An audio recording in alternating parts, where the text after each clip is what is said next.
In the following podcast, you're going to hear an interview I recorded with Darryl McDaniels, who you probably know better as D.M.C, one half of Run D.M.C, the hip-hop pioneers and international stars. I'm Millie Chowles, and I was lucky enough to get that opportunity to meet with Darryl late in 2018, and I got an opportunity to speak to him on behalf of Music Support. We covered an awful lot of ground and we spoke for a very long time. So we decided to split this podcast into 3 parts.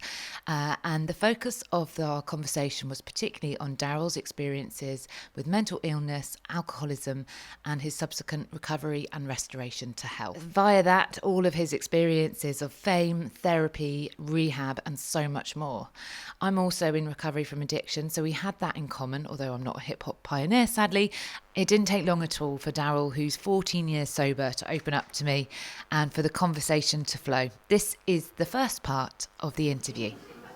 Then the alcohol was the one that made me turn into an addict. Like, I was just smoking weed because everybody smoked weed. And I really didn't like the high because when I noticed the weed smokers, they would always lose stuff and they would always forget stuff. And they were a little sloppy and messy. And get paranoid in the shops. Yeah, you get real paranoid. I got paranoid. Yeah, you get real paranoid. So I didn't like that. And I remember there was a kid younger than me named Pep, Little Pep. And the day that he said, man, I don't smoke weed no more because I hate being paranoid. I was probably 16. He probably was 13. But he's 13 smoking weed. I was sick. Everybody was smoking. But when he said he stopped, he had enough courage to say, I'm stopping because I don't like it. And when he said that, I was like, but I'm stupid. I go, I'm stopping, but I'm still going to drink. Because when I was drinking, it made me feel indestructible. Took away the fear. Which was a false representation, because when you're drunk or when you're high, you feel okay, but when it wears off, you feel worse than you was before, so you want to do as much as you can to get right back to that state of euphoria or state of confidence and stuff like that. Yeah. But I didn't know it was a problem, because when I was growing up, a lot of people, I was drinking a case of 40 ounces, 40-ounce bottles of malt liquor, Old English, 800 malt liquor. I was drinking a case a day. Most people would probably drink 2 or 3 maybe.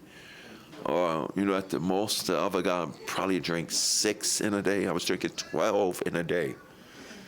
And when I went into rehab, the beautiful thing about rehab was I discovered why I was drinking it. So I was diagnosed with suppressed emotions. And he was like, you was drinking because they would ask me, did Run and Jay argue? And I said, they argued all the time. Did you ever argue? I would go, nope.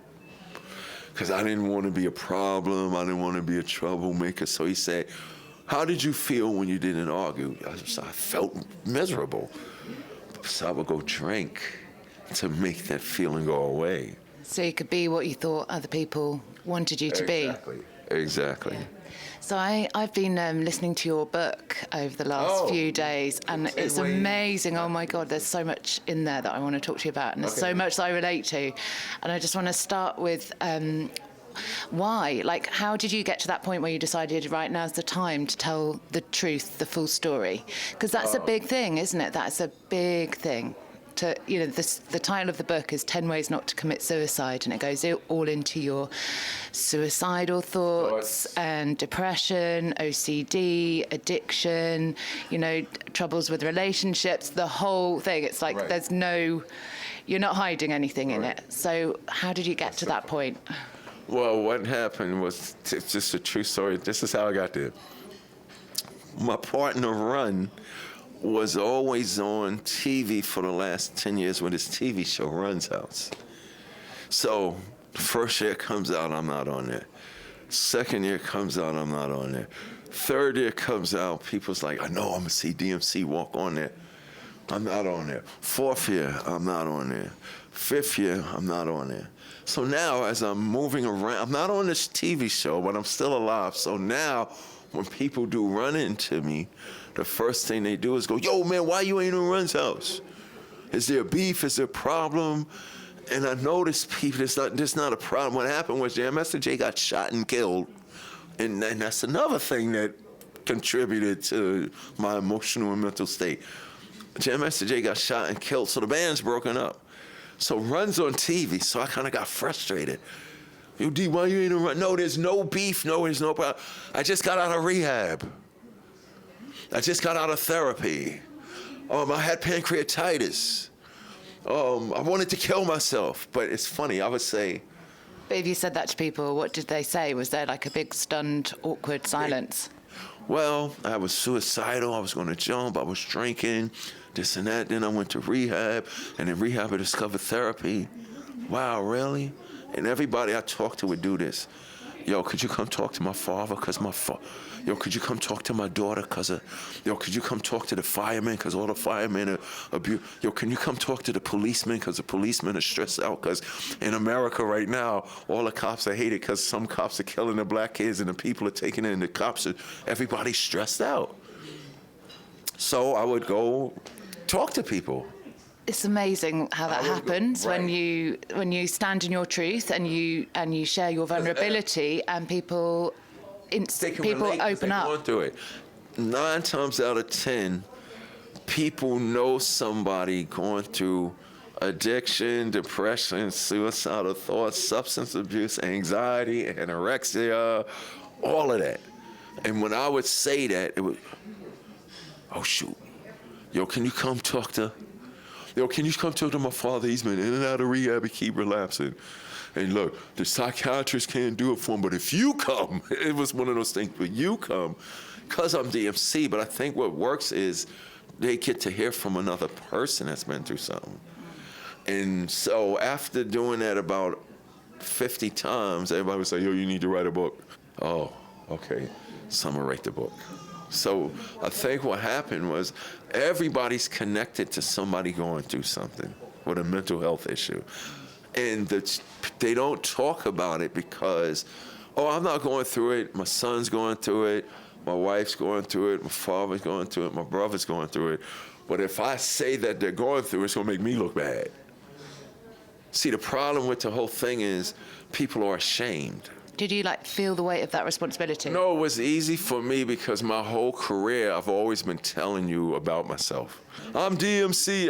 I've always been telling you on my records really what's going on in my life. So I realized that I've been telling people about how happy I am, and it's been having a powerful, positive, good effect.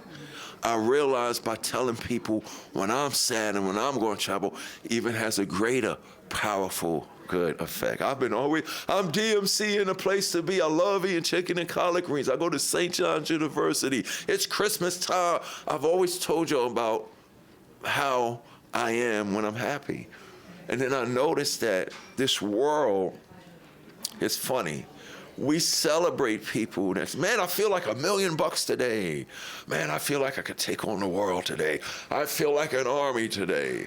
But the minute somebody go, man, I want to kill myself. Up, weirdo, psycho, get away from me. Oh, yeah, I'm depressed. Up, get away from him. I'm feeling like that. Oh, get away from you.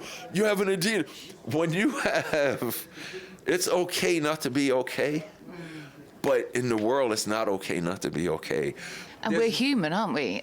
I was just thinking, we've lived such different lives, yet I can totally relate to so much of what is in your book and what you've experienced, what you felt, and all those feelings. That's what really connects us, right? It's feelings. It's the human conditions.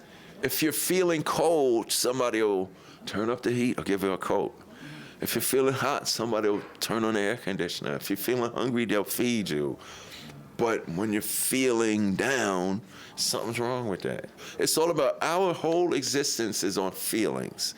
And people need to realize, not your husband, not your wife, not your kids, not your career, not your family, not your job.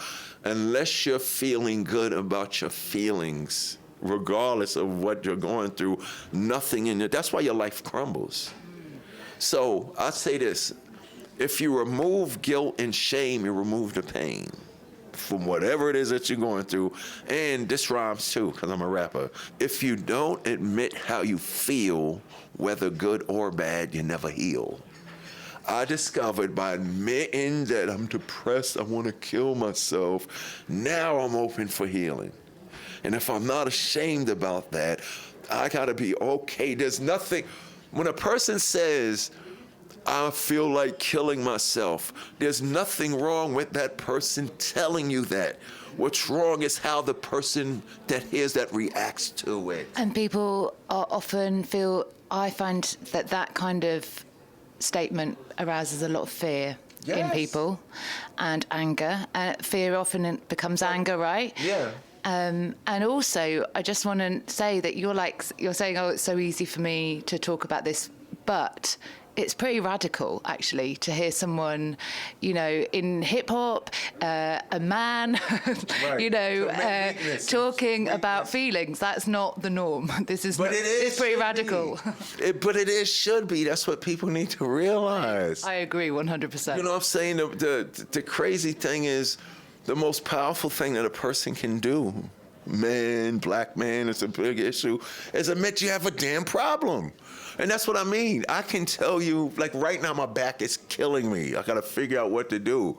But now, if I'm alcoholic, if I'm a meth addict, and this and that, we become ashamed of our condition because of the way the so-called regular world. But I realize that the regular world ain't regular. They're hiding what they're going through. So I came with the thing to anybody out there listening.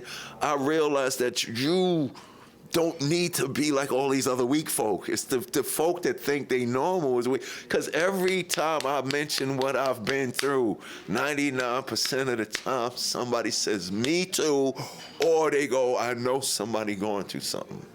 So that's the problem. All these people are afraid to say, yo, I got an issue.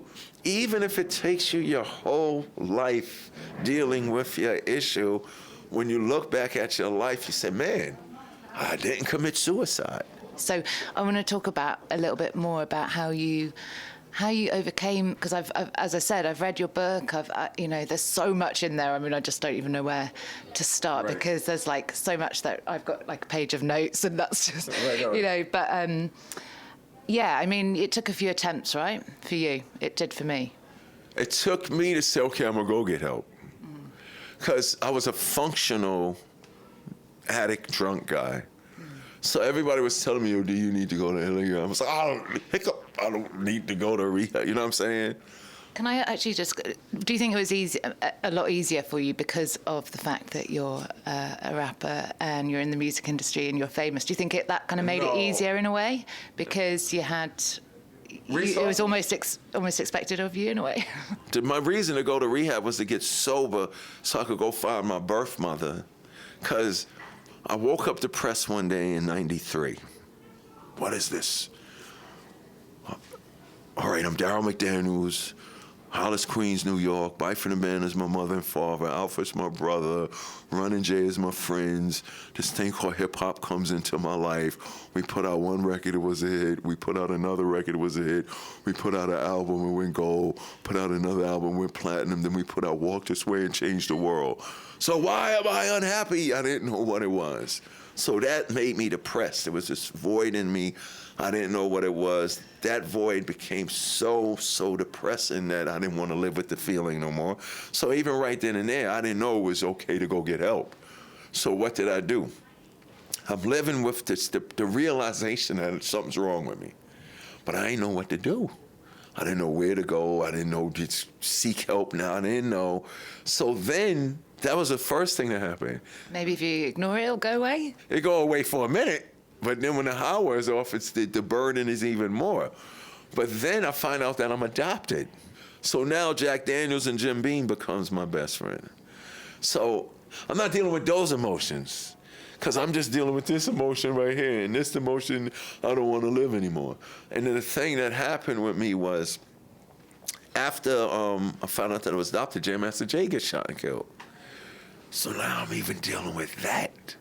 But I'm not even ready to approach any of this because I'm still dealing with this. So all of that combined made me want to get out of here. You know what I'm saying? Jack Daniels and Jim Beam wasn't helping. They wasn't good friends. So my only thing was, I got to the point where I was like, I'm the only person in the world feeling like this. So that's the whole loneliness, isolation thing. So now I isolate myself from everybody. You know what I'm saying? Now everybody's thinking D's weird now. You know, Run and Jay, what the hell is going on with D? So hold up, then and there. So now I'm going through that. Finding out that I'm depressed, found out that I was adopted. Jam Master Jay got shot and killed. Then my father dies. Hold up.